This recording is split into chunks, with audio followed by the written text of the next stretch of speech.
हुजूर को दफन करके लौटे, तदफीन से फारग हुए, कब्र मुबारक में उतारा, हुक्म पूरा किया। कहते हैं वापस आए तो जनाब अनस से सैयदा फातिमा कहने लगी, अनस तूने भी मेरे रसूल पे मिट्टी डाली है, अनस तेरी जुर्रत हो गई थी। फरमाते उस वक़्त फातिमा का पहला आंसू गिरा और फिर 6 महीने हुजूर के बाद हयात रही, मैंने उसके आंसू ही गिरते देखे। लोग सो जाते, वो हुजूर के रोज़े पे जाके बैठ जाती।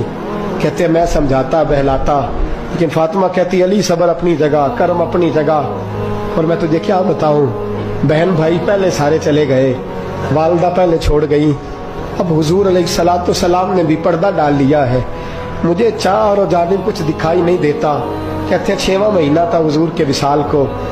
एक दिन मुस्कुराती हुई फातिमा घर आई रोजे से रात को बच्चों के साथ, तो शेर खुदा कहने लगे, मैंने कहा फातिमा बड़े दिनों के बाद मुस्कुराते देखा, क्या बात है? तो कहने लगी अली आज मेरी आंख लग गई थी, मुझे हुजूर ख्वाब में मिले हैं, तो मुझे हुजूर ने कहा तू रोती क्यों है? तो मैंने कहा महबूबा मेरा दिल नहीं लगता। तो फरमाया बेटी तैयारी कर, तू मेरे पास आने वाली है। हजरत अली फरमाते बस फातिमा बीमार हुई, चंद दिन गुजरे तो मुझे बुलाया और कहने लगे अली वक्त जाने का आ गया है, ये अली के घर की है इज्जत, अली से सुनते, नबी के घर की है इज्जत, नबी से सुनते। वो जिसने मुअज़्ज़ज़ किया घराने को, हुसैन पाल के जिसने दिया जमाने को, जाने का वक्त आ गया है अली। पहली बात तो यह है कि हुजूर की नवासी जनाब उमामा से शादी कर लेना, वो हुजूर को बड़ी प्यारी है। और दूसरी बात यह है कि मेरे हसन हुसैन इनका खास ख्याल रखना।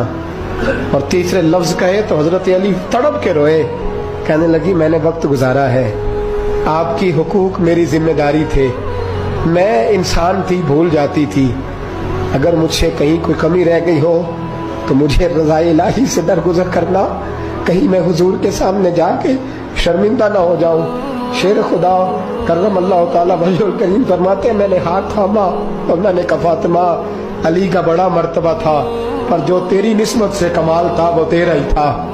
तू कैसी बात करती है, तूने तो हद कर दी, शहजादी होके मेरे घर में खादिमों की तरह रही। हजरत फातिमा रज़ियल्लाहु ताला अन्हा का दूसरा हुक्म ये हुआ कि मुझे रात को दफनाया जाए। और फरमाया मेरे पहले मदीने में ऐसा नहीं होता था, ये हजरत फातिमा ने सबसे पहले कहा।